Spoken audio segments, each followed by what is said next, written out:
Conferência de imprensa com Daniel Galan, primeiro finalista deste Braga Open. Daniel, congratulations for the win, another one, a straight sets win indoors. How are you feeling after reaching the final? Thank you. Yes, very different match from the other ones. Yeah, definitely indoors. I think it was a big change for everyone, but at the end of the day, we don't have more options with this weather. But yeah, I'm super happy I'm in the final. How was it for you? Because you arrived here at the club and it was raining already, so I'm assuming you knew it was going indoors. How was it in terms of preparation for you? Yeah, I mean, I think from the beginning of the week, we knew if you were gonna make it, you were gonna go indoors 100% because it's raining all day, and we knew already yesterday because the forecast said rain all day, so it was okay. You have to get used to at the end, and there is no other option, and I tried my best today, and yeah, very happy I was able to win.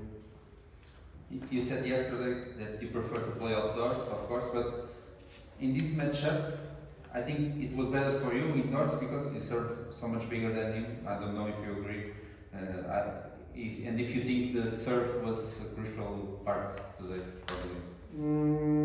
Yeah, it could be. I don't know. He hits also very hard. Like it's not like he's countering all the time. He's also hitting all the time. So it was also uncomfortable for me, especially in the first set.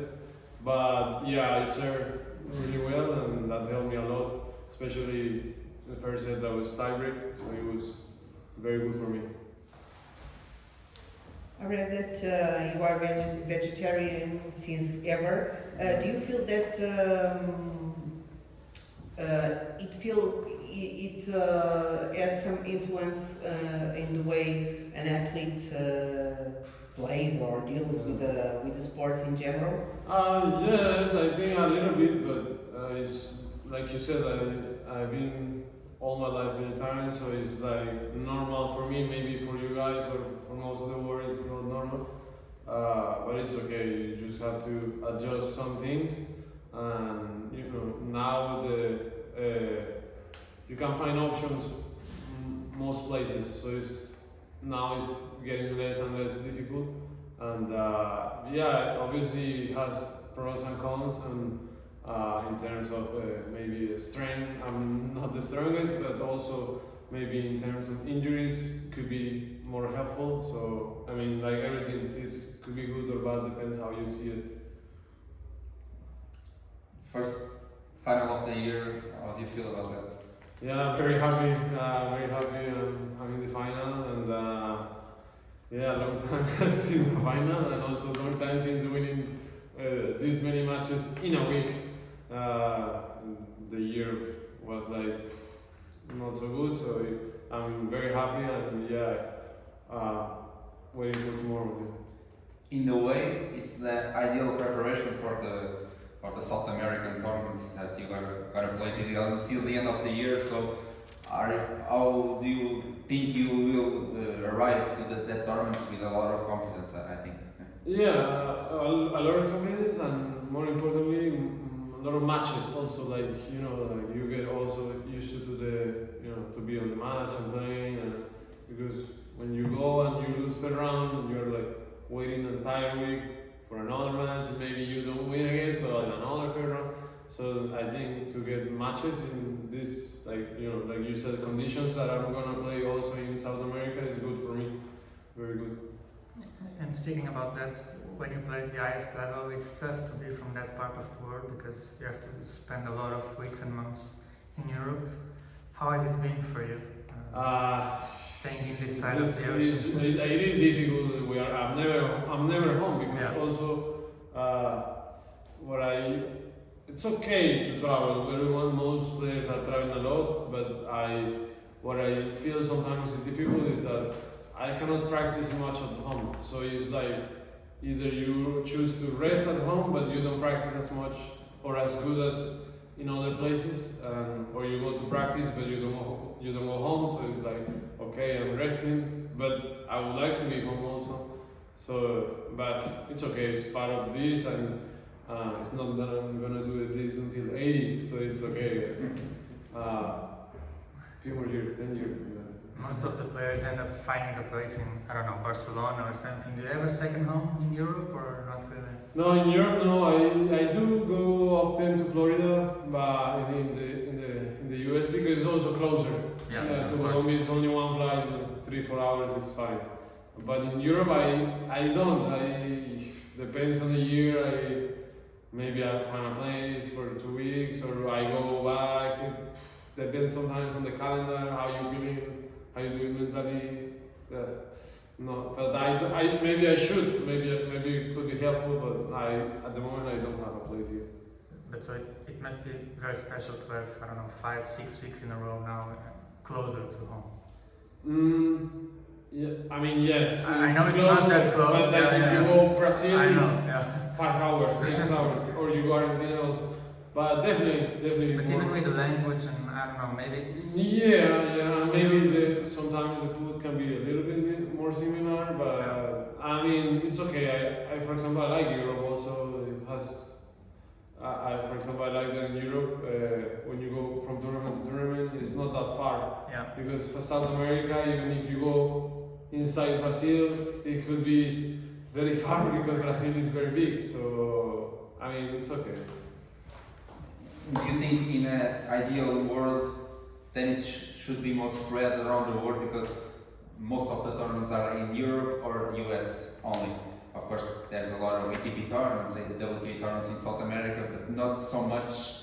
Do you think in an ideal world, tennis tournaments should be more spread around the world? I don't know.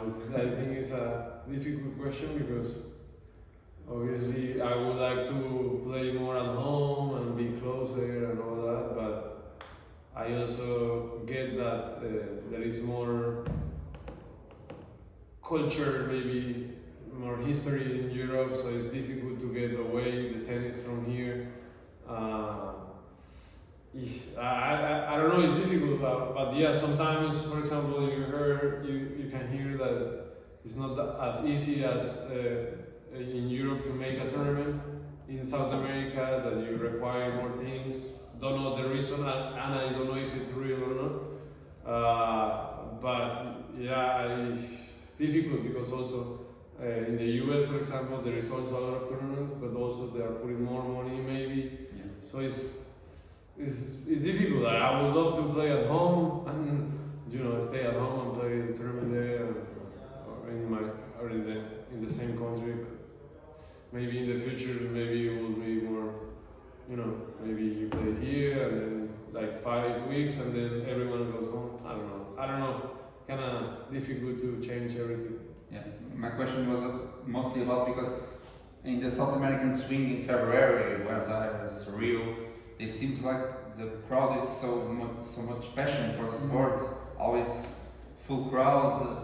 It seems like there's a lot of joy around. And also I feel that the crowd is different, no? It's Yeah. sometimes more into the match, like more like in terms of like the energy, like they give you more energy and all that. And yeah, it should be maybe a little bit more tournaments there, especially now that they took one of the ATPs at the beginning of the year, so it's also like a little bit unfair, but it's definitely fun to play there. I feel for most people, like even except if you play a local, then everyone against you, but still it's very special, environment to play in. And how is it to be a tennis player in Colombia? What's the size of the sport? How big is the sport there? What is it like to be a tennis player in Colombia? Well, it's not that big the tennis there, and I feel like there have been other players that have been more famous and more, the doubles players, Hiraldo, Falla, who has been. And Camila also, and Fabiola also in women's, who have done better and they have been more famous. I haven't been that famous, but it's okay. Like everyone likes the sport anyway, and when there is tournaments, people like to watch. And but it's also obviously a country more into football. But it's okay. Like it's more like maybe the sport of the people maybe, and it's easier to play and all that. But do you see a difference in this 10, 20, maybe 30 years? Is it growing?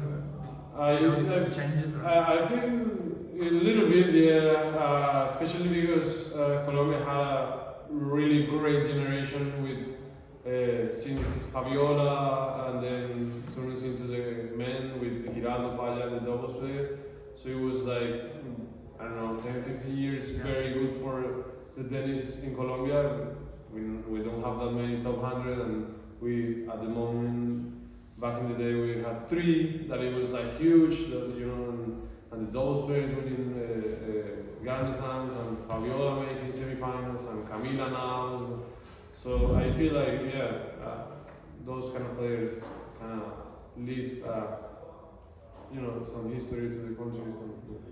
And Camila won 2 times in Bogota, so it must be huge for the tennis in the country. Yeah, definitely, and you know, not always, as you guys have tournament, used to have a tournament here, not always the local win, so it was been very special, I feel, for her and for the entire country, because it's not that often that happen, and I think everyone is super proud of her, and hopefully she will win many more years. Maybe just to finish about tomorrow, it's likely to be indoors again. What can you tell us about both Ramos and Muller, of course? What do you expect? And who do you prefer, maybe? Well, Ramos, we know, very experienced guy, and I feel he will adjust to every conditions, and he's, lefty, uncomfortable to play. He likes to be offensive with his forehand, so and about Muller, I don't really know him. I'm seeing him. I saw him a little bit during the week, and very backhand from what I saw, and I think it's going to be a very interesting match. Okay. Thank you so much. Thank you. Gracias. Thank you.